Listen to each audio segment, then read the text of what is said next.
Alright, hi everybody. Today we're going to look at setting, and we're going to look at a couple of different elements of setting. So when we look at our overview here, we've got three things that we're going to look at. One is time, one is place, and one is circumstance.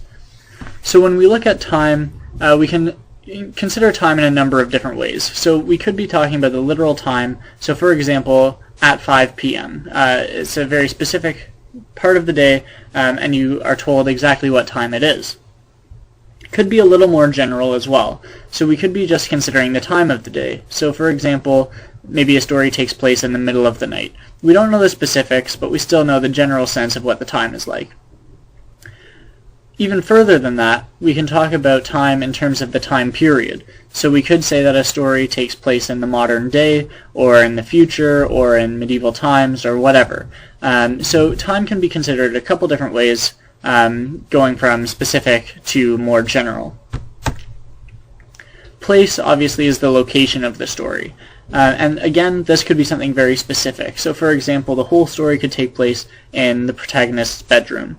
Or it could be something more general as well. So for example, maybe we know that the story takes place in Canada, but we don't really know where in Canada. It could be in Ontario, could be in Saskatchewan, it could be anywhere.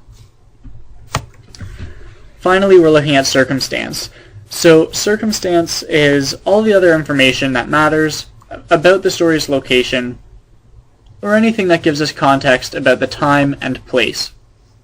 So for example, there might be a story that takes place in Afghanistan, and the circumstance is that there is a war going on. So it matters geographically speaking, because the war is happening in that place. It's going to affect the way that the story plays out, and it's going to matter to the characters involved that there's a war going on around them. You could also think of it like this, like a weather condition. So there was a snowstorm in the middle of the night. So we've got our time set up already, and then the circumstance would be kind of the weather conditions. That could also be one of the circumstances you consider.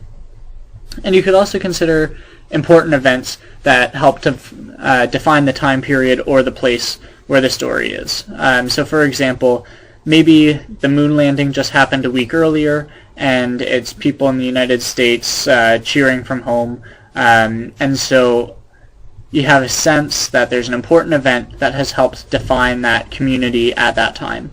So just to quickly recap, we've got time, place, and circumstance. And to test your knowledge, go on to mygradebook.com and do the practice quiz for the literary terms if you're feeling confident. Okay, good luck.